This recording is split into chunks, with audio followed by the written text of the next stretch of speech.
তারপরে বললেন যে শুনো, দেবর্ষি নারদ মনে মনে চিন্তা করলেন যে ভগবান শ্রীকৃষ্ণের একটু ঐশ্বর্য দেখে আসে।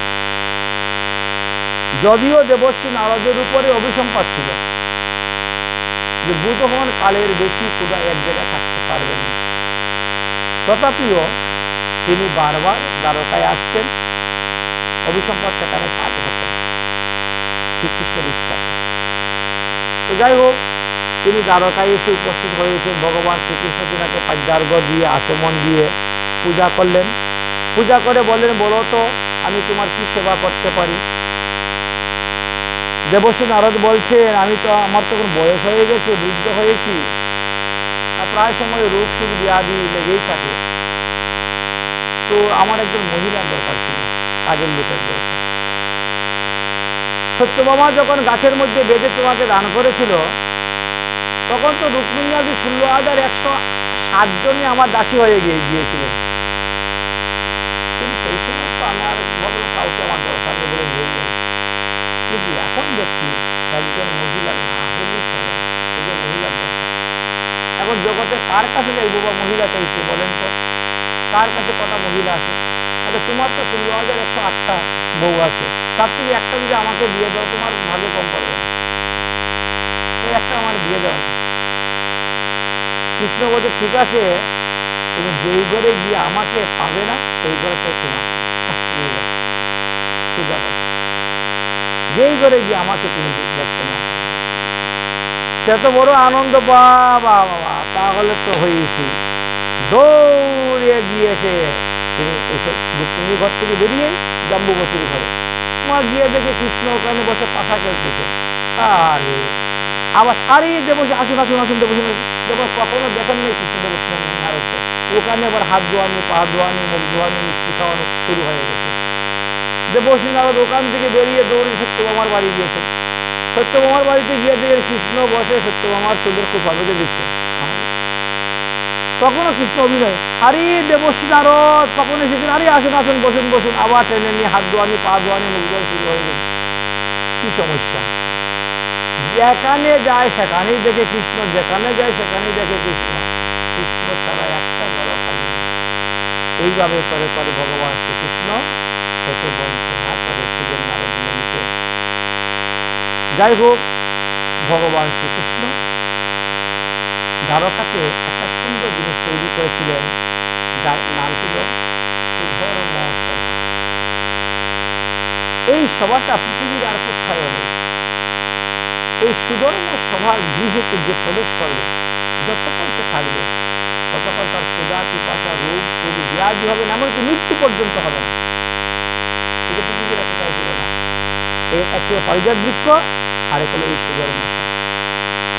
তো ভগবান শ্রীকৃষ্ণ উদ্ধবকে নিয়ে গিয়েছেন, আজকে তোমাকে আমি সুধর্ম সভাতে যাব।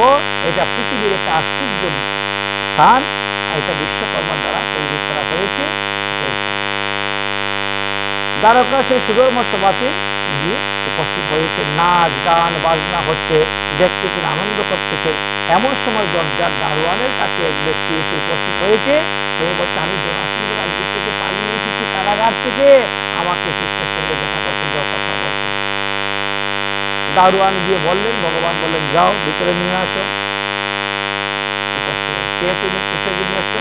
বলে, আমি জরাসন্ধ রাজ্য থেকে পালিয়ে এসেছি, কারাগার থেকে। কেন?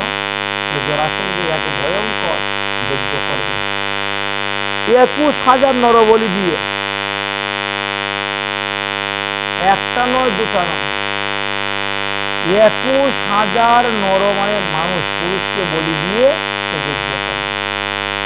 এই জন্য যেখানে পায় সেখান থেকে ধরে ধরে লুকিয়ে বন্দি করে সে রাখতেছে কারাগারের মধ্যে।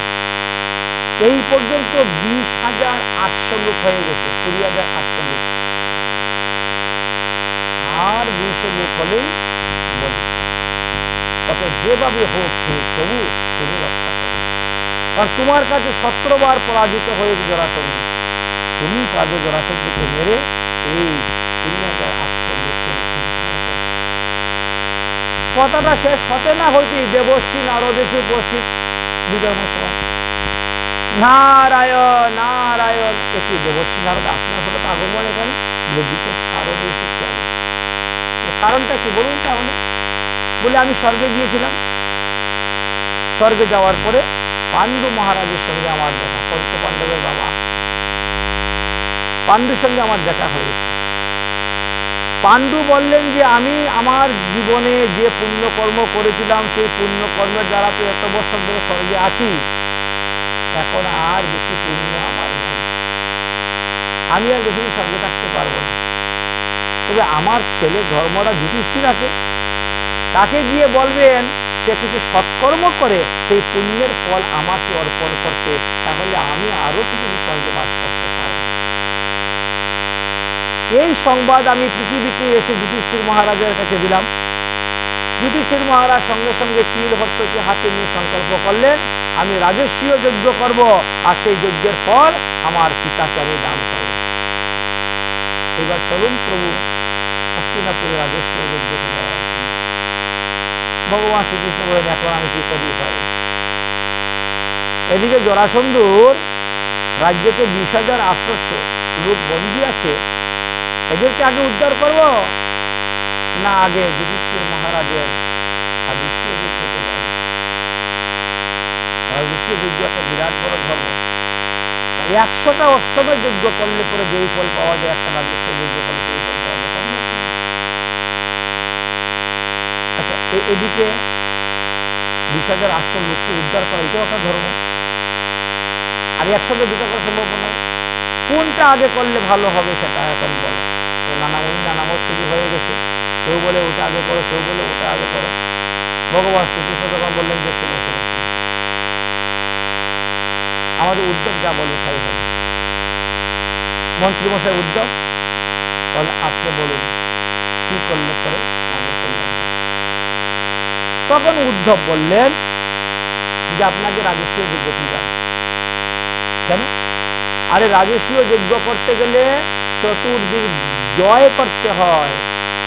অশ্বমেধ যজ্ঞ করলে তো খালি ঘোড়া ছেড়ে দিলেই হয়, ঘোড়া ফিরে আসলো যজ্ঞ হয়ে গেল। কিন্তু রাজস্বীয় যজ্ঞ যে করবে সে নিজের বাহু বলে 10 দিক জয় করবে, তবে গিয়ে রাজস্বীয় যজ্ঞ করতে হবে, নইলে নয়। অতএব এই চতুর্দিক জয় করতে গেলে জরাসন্ধের সঙ্গে যুদ্ধ হবে, তখন জরাসন্ধকে মারবে, এই জন্য আগে রাজস্বীয় যজ্ঞ করবে। শ্রী গোবিন্দ রওনা হলেন রাজস্বীয় যজ্ঞ। তখন ভগবান শ্রীকৃষ্ণ বয়স ছিল 72 বৎসর বয়স, ছেলে মেয়ে বিয়ে দেওয়া হয়ে গেছে সব, 72 বৎসর বয়স। ভগবান শ্রীকৃষ্ণ সবাইকে নিয়ে গিয়েছিলেন, স্বপত্নী স্বভার্যা স্বপুত্র কন্যা সহিত গিয়েছিলেন। যুধিষ্ঠির মহারাজ অত্যন্ত আনন্দ হলেন। ভগবান শ্রীকৃষ্ণ বললেন তাহলে যুদ্ধের জন্য লোক পাঠাও, চতুর্দিকে দিগ্বিজয় করে আসো। ধর্মরাজ যুধিষ্ঠির সঞ্জয় বংশীয় বীরগণের সহিত সহদেবকে দক্ষিণ দিকে পাঠাইলে, দক্ষিণ দিকে যত দেশ আছে তুমি গিয়ে জয় করো। নকুলকে মধ্যদেশীয় বীরগণের সঙ্গে পশ্চিম দিকে পাঠাইলেন, যাও। অর্জুনকে ত্রৈকৈদেশীয় বীরগণের সঙ্গে উত্তর দিকে পাঠাইলেন, আর ভীমকে মধ্যদেশীয় বীরগণের সহিত পূর্ব দিকে পাঠাইলেন জয় করার জন্য। তারা সবাই চতুর্দিকে গেল, গিয়ে সব দিক জয় করে প্রচুর টাকা পয়সা ধন সম্পত্তি সোনা দানা নিয়ে আসছেন, কিন্তু মধ্যখানে রয়ে গেছে মগধ দেশ। মগধ দেশে জয় করা যায় না, আর জরাসন্ধের সঙ্গে যুদ্ধ করে কেউ তখন তাকে মারতে পারবে না। অস্ত্রযুদ্ধ, একমাত্র তাকে মারতে গেলে তাই দ্বন্দ্ব যুদ্ধ, তবেই তাকে মারতে। ভগবান শ্রীকৃষ্ণ বললেন যুধিষ্ঠির মহারাজকে, তোমার 2 ভাইকে আমার সঙ্গে দাও। কে কে 2 ভাই? বলে ভীম আর অর্জুন। এই 2 ভাইকে আমার সঙ্গে দাও, আমি যাচ্ছি জরাসন্ধ রাজ্যে জরাসন্ধকে বধ করার জন্য। 3 জনে মিলে কি করলেন? ব্রাহ্মণের বেশ ধারণ করলেন। খুব সুন্দর এক ব্রাহ্মণের বেশ ধারণ করেছেন। ধারণ করে 3 জন জরাসন্ধ রাজ্যে গিয়ে উপস্থিত। জরাসন্ধ ব্রাহ্মণ 3 জনকে দেখে একবার সাষ্টাঙ্গে প্রণাম দণ্ডবোধ দিয়েছে। হ্যাঁ ব্রাহ্মণ ঠাকুর, আসুন আসুন, আপনাদের কৃপাতে আমি 18 বারে যুদ্ধে জয়লাভ করতে পেরেছিলাম। আচ্ছা ঠিক আছে, আপনারা অতিথি গৃহে বিশ্রাম করুন, তারপর আমি আসবো, আপনারা যা চাইবেন তাই দিন। জরাসন্ধ রাজকার্যে চলে গেলেন। যথাসময়ে রাজকার্য সম্পন্ন করে আসলেন, ডেকে বলছেন, ব্রাহ্মণ ঠাকুর বলেন আপনারা কি চান? ভগবান শ্রীকৃষ্ণ বলেন, মল্লযুদ্ধ। কি আপনারা ব্রাহ্মণ আর আমার সাথে যুদ্ধ করবেন? আমি তো কখনো কোনো ব্রাহ্মণের গায়ে চুনকিও মারিনি, যুদ্ধ করবো দূরের কথা। তো ভগবান শ্রীকৃষ্ণ বলছেন, না না, আমরা ব্রাহ্মণ নয়, তিনজন, আমরা ক্ষত্রিয়। ব্রাহ্মণ বেশ ধারণ করে আমরা এসেছিলাম, বলে দাড়ি মুছ সব খুলে দিয়েছে, নকল ভেষ। ওরে কৃষ্ণ, তুমি তো একটা কাপুরুষ। কৃষ্ণ গালি দিচ্ছে, কেন? তুমি রাঁধছো, তোমার যুদ্ধকে ধৈর্য নাই, যুদ্ধ ত্যাগ করে চলে গিয়েছে, আর তোমার সঙ্গে কি যুদ্ধ করবো? তাহলে একে কুঞ্চিপুত্র অর্জুন তো নাবালক একটা, ওর সঙ্গে কি যুদ্ধ করবো? একে বলে ভীম, হ্যাঁ একে দেখতে শুনতে কেমন সাক্ষাৎ মুখটা জানাতে, হ্যাঁ তার সঙ্গে যুদ্ধ করা যাবে, যুদ্ধ হবে কালকে। যুদ্ধের যে নিয়ম, সেই নিয়ম অনুসারে যুদ্ধ হবে। সূর্য উদয় হবে, শঙ্খধ্বনি হবে, যুদ্ধ শুরু হবে। সূর্য অস্ত হচ্ছে, যুদ্ধ শঙ্খধ্বনি হবে, যুদ্ধ শেষ।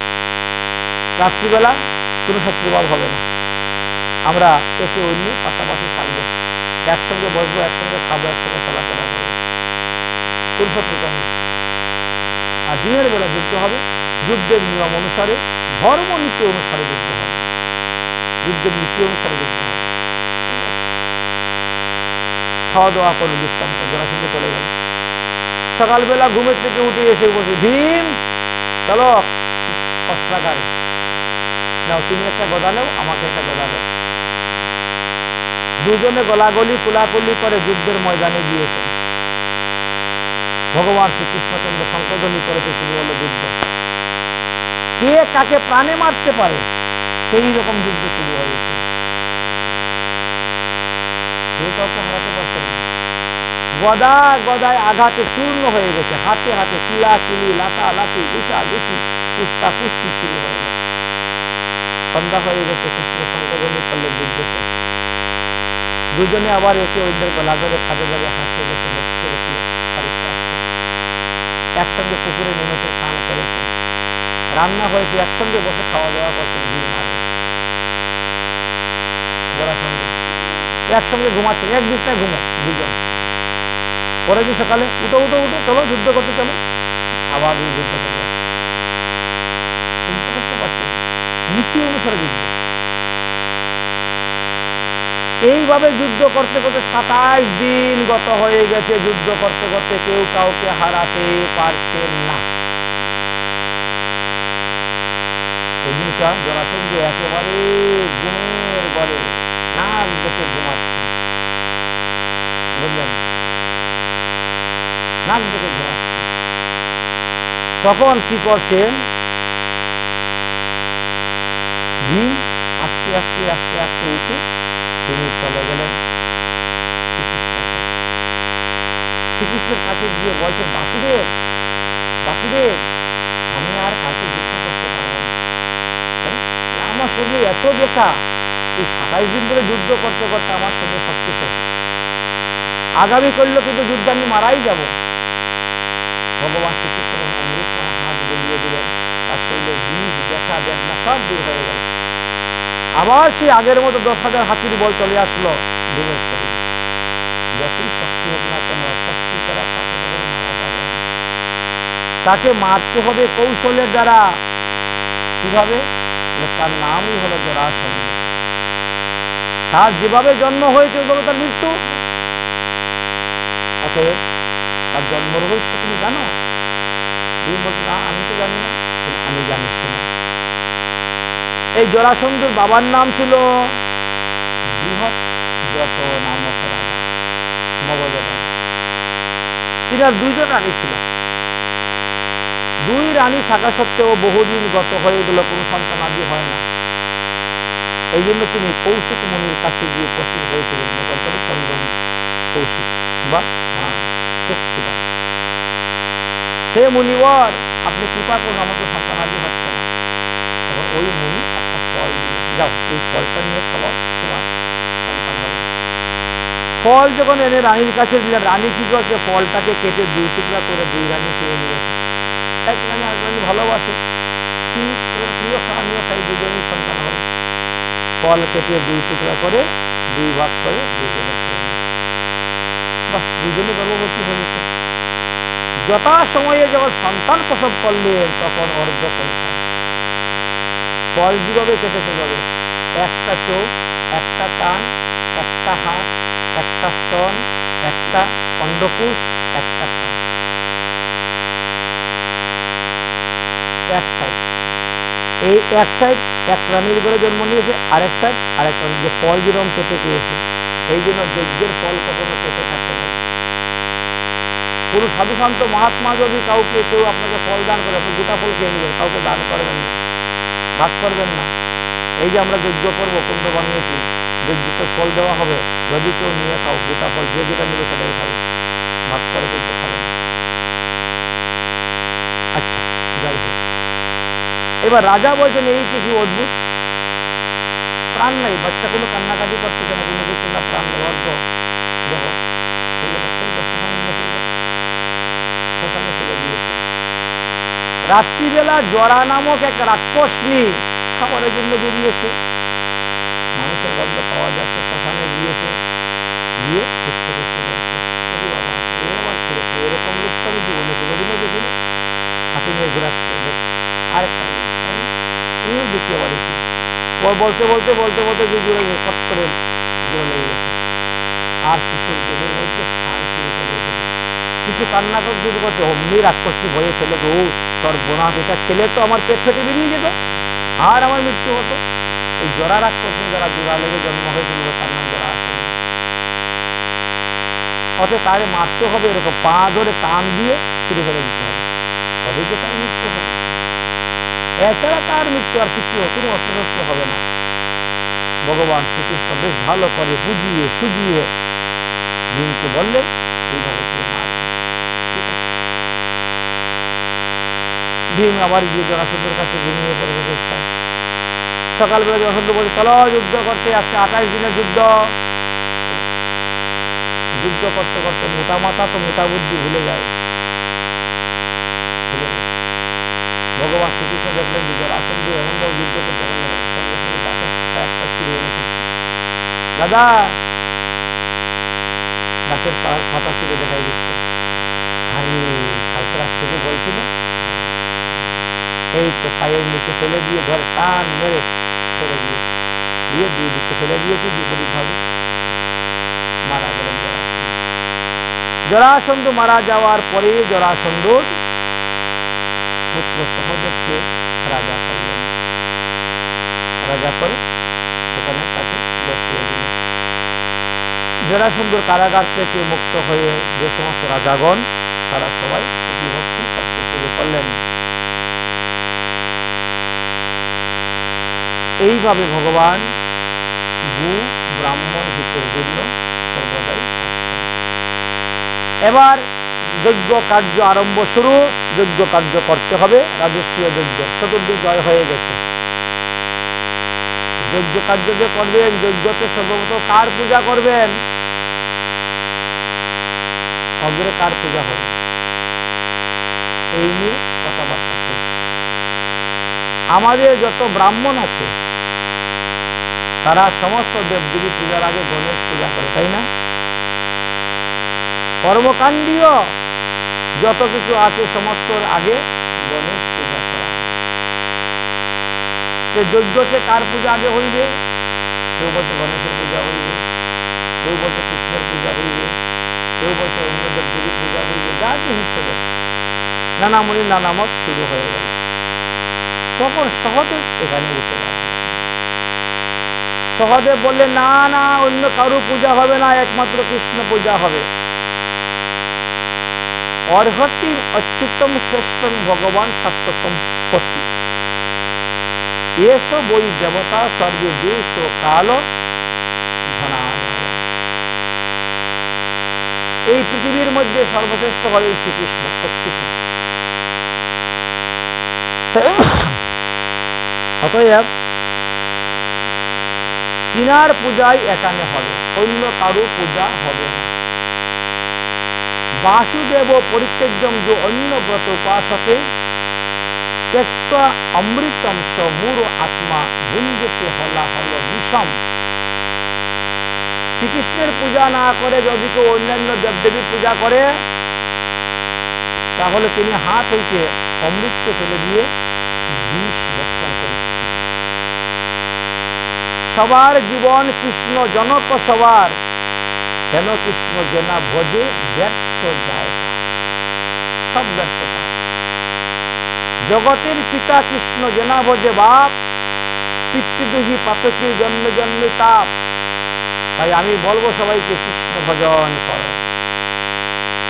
যার আছে যাবৎ আছে প্রাণ, দেহে আছে শক্তি, তাবৎ করহ কৃষ্ণ পাদ পদ্মে ভক্তি। কৃষ্ণ কৃপা বিনা নহে দুঃখের মোচন, থাকিলেই বা বিদ্যা রূপ কুল কোটি কোটি ধন, কোনো কাজ হবে। তোমরা সকলে সব লহ কৃষ্ণ নাম, কৃষ্ণের স্মরণ, কৃষ্ণ নামে পূর্ণ হোক সবার বদন। কৃষ্ণ মন্ত্র হইতে হবে সংসারের মোচন, কৃষ্ণ নাম হইতে পাবে কৃষ্ণের চরণ। কৃষ্ণের চরণ ধরি যে অন্য বাকানে, বৃথা জন্ম যায় তার অসত্য বচনে। অতএব কৃষ্ণ মাতা, কৃষ্ণ পিতা, কৃষ্ণ প্রাণধন, চরণে ধরিয়া বলি কৃষ্ণে দাহ মন। চারি বর্ণাশ্রমী যদি কৃষ্ণ নাহি ভজে, স্বধর্ম করিলেও সে রৌরবে করিয়া মজে। আগম শাস্ত্র আদি যত দর্শন, সর্বশাস্ত্রে কহে কর কৃষ্ণ ভক্তি ধন। কৃষ্ণের ভজন চারি যে অন্য বাকানে, সে অদম, সে শাস্ত্রের মর্ম নাহি জানে। হেন কৃষ্ণ চরণে যার নাহি মতি, সর্বশাস্ত্র করিয়াও তার হইবে দুর্গতি। অতএব কৃষ্ণ ভজন করতে হবে, কৃষ্ণ ভজন। এই সবার মধ্যে সকলে এই কথাটা মানলেও শিশুপাল কথাটা মেনে নিতে পারলেন না। শিশুপাল কথাটা মানলেন না এবং তিনি বিরোধিতা শুরু করলেন, আর তোর সঙ্গে কৃষ্ণকে গালি দিতে শুরু করলেন। এমন গালি দিতে শুরু করলেন তা অন্যরা শুনে রেগে গেলেন। কিন্তু কৃষ্ণ রাগ করছেন না, কৃষ্ণ বসে আছেন। বলরাম তো একেবারে রেগে ফায়ার। আরে কৃষ্ণ, তোকে এতক্ষণ ধরে গালি দিচ্ছে, আর তুই চুপচাপ বসে আছিস? কৃষ্ণ বলছেন, দাদা আমি বসে আছি না, আমি তো বর্ণনা করতেছি কটা গালি দিচ্ছে আমায়। কেন? ওসব তুমি জানবে না। এই শিশুপালের যখন জন্ম হয়েছিল তখন তার 4টে হস্ত ছিল, 3টা নয়ন ছিল, পুরো ভয়ঙ্কর। এই জন্য শিশুপালের বাবা দমঘোষ বললেন যে ওকে ফেলে দাও, ফেলে দাও, এমন সন্তান দরকার নেই, এটা তার রাক্ষস জন্ম নিয়েছে। কিন্তু আকাশবাণী হয়ে গেল, ফেলবেন না, এ হবে পৃথিবীর মধ্যে শ্রেষ্ঠ বীর পুরুষ, তাকে পৃথিবীর মানুষকে মারতে পারবে। একজন লোকে তাকে মারতে পারবে, যার কুলে যাওয়ার পরে তার 2 হাত আর 1 চক্ষু অদর্শন হয়ে যাবে, সেই ব্যক্তির হাতে তার মৃত্যু হবে। এই জন্য শিশুপালের মা কি করতেন, যে আসে তার কুলে না, আমার বাচ্চাটাকে তো তুলে না, আমার বাচ্চাটাকে তো তুলে না, যে আসে তার কুলে দিতেন। দেখতেন যে চক্ষু একটা অদর্শন হয়ে যায় কিনা, 2 হাত। এবার ভগবান শ্রীকৃষ্ণ মায়ের সঙ্গে বেড়াতে গেছেন পিসির বাড়ি, তখন পিসি ওই কৃষ্ণের কুলে দিয়েছেন শিশুপাল। আর যেই দিয়েছেন 2 হাত নাই, চোখ নেই, 4 হাত ছিল, 2 হাত অদর্শন হয়ে গেছে। তখন তার পিসি বুঝতে পারলেন যে কৃষ্ণের হাতে আমার ছেলের মৃত্যু। তাই বলছিলেন, বাবা ভাইপু, আমার ছেলের সাথে অপরাধ তুমি ক্ষমা করবে। আমিও পিসিমাকে কথা দিই, কথা আসতো তোমার ছেলের সাথে অপরাধ ক্ষমা দিই। তাই দাও ভাইয়া, আমি বসে বসে গনতেছি, সে আমার কতটা গালি দিচ্ছে, 100টা গালি পূর্ণ হয়ে গেছে, শত অপরাধ ক্ষমা করে দিলাম। আর একবার একটা গালি দিবে তাহলে তোর মাথা কেটে ফেলবে। শিশুপাল বলছে, তুই আমার মাথা কাটবি, গরুর রাখাল কোথাকার। আবার কৃষ্ণ গালি দিচ্ছে, হ্যাঁ, বৃন্দাবনে গোপীর অন্ন খাইয়া গোপীদের মন মজাইয়া গোপীদের সঙ্গে প্রীতি করিতেছে। আমরা জানি না 100 কোটি গোপী নিয়ে ঘরে ঘরে মাখন চুরি করে এবার সত্যিকার ভদ্রলোকে গোপীরা উলঙ্গ হয়ে স্নান করতে তাদের বস্ত্র চুরি করে নিয়ে চলে আসে। ভগবান শ্রীকৃষ্ণ তখন সুদর্শন চক্র সুদর্শন চক্র গিয়ে গলা কেটে দিয়েছে। গলা কেটে সুদর্শন চক্র আবার উল্টা ফিরে আসছে ভগবান শ্রীকৃষ্ণের আঙ্গুলে যখন দেখেছেন আঙ্গুলে কেটে গেছে, আঙ্গুলে কেটে গেছে।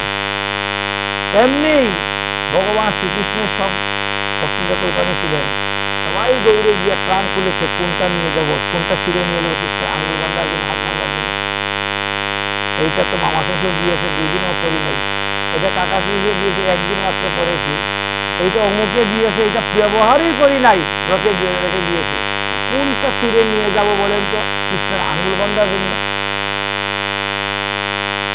এই করতে করতে সময় চলে যাচ্ছে আর দ্রৌপদী নিজের পরনের কাপড় দাঁত দিয়ে ধরে দিয়েছে, টান দিয়ে ছিঁড়ে কৃষ্ণের আঙ্গুল বেঁধে দিয়েছে।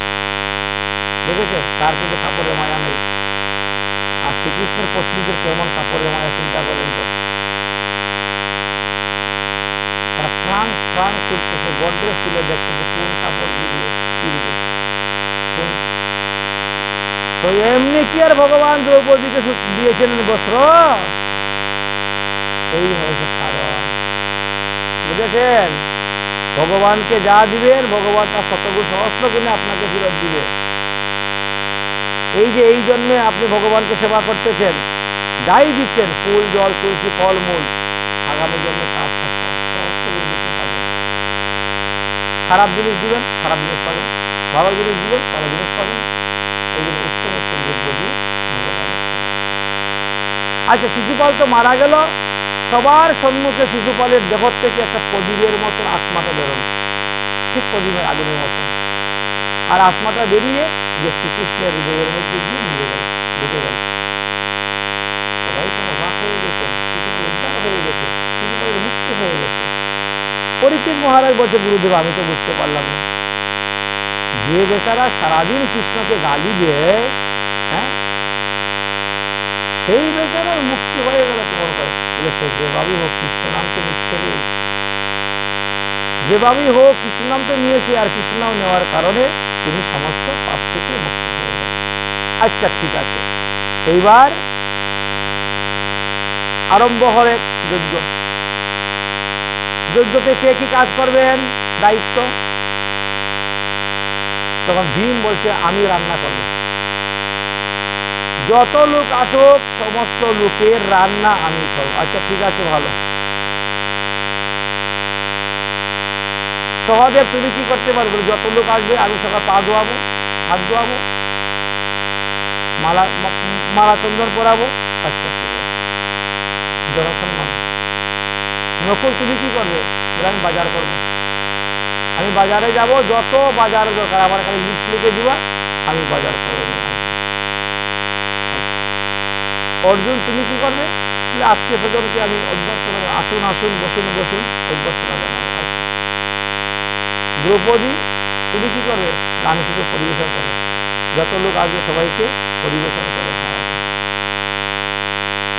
দুর্যোধন তুমি কি আমাদের যজ্ঞের কোনো কাজকর্ম করবে না? হ্যাঁ করবো। কি করবে? আমি ম্যানেজারি করবো। আচ্ছা ঠিক আছে।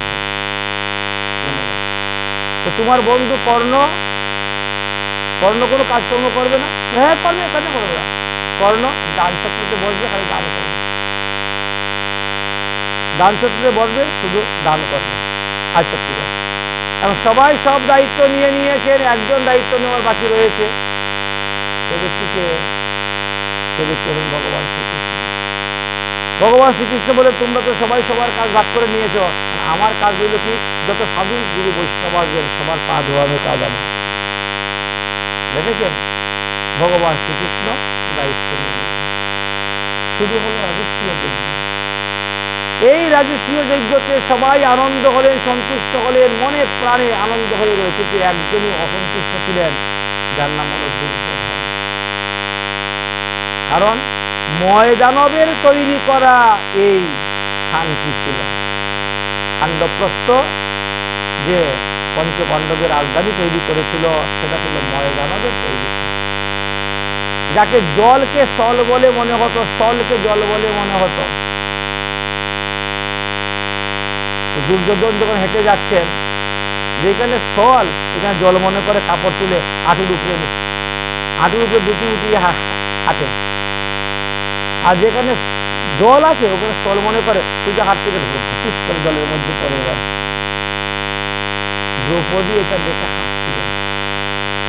এই অপরাধ কুরুক্ষেত্রের যুদ্ধ কোথা থেকে বাঁধল। দ্রৌপদী দেখে হাসলেন, হেসে হেসে কি বলছিলেন, অন্ধের ছেলে অন্ধই হয়। এই দেখেছেন, এই কথার উপরে ভিত্তি করে এত কিছু হয়েছে। একটা কথা দেখেছেন,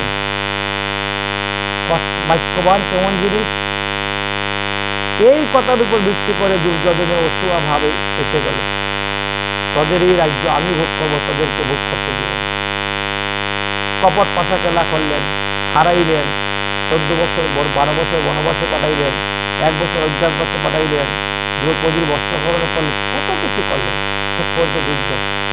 এই একটা কথার উপর। তাই কথা বলতে সাবধান। এমন কথা বলবো কেউ বলবে না ঝুট, আর এমন কথা এমন জায়গায় বসবো কেউ বলবে না উঠ। বসতে গেলেও স্থান দেখে বসতে হবে, কথা বলতে গেলেও আর্থিক চিন্তা করে কথা বলতে হবে। বাক্যবান কিন্তু খুব মারাত্মক। এই বাক্যবান এটা তীরের বান থেকেও আরো বেশি।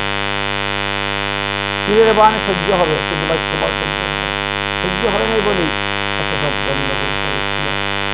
যাই হোক, এইভাবে বর্ণন করে দিয়েছে। তো ভগবান শ্রীকৃষ্ণ বলরাম আদি সমস্ত বীরদেরকে নিয়ে তিনি এসেছেন হস্তিনাপুরে রাজস্বীয় যজ্ঞের জন্য। আর সেই সঙ্গে ওই যে শালব,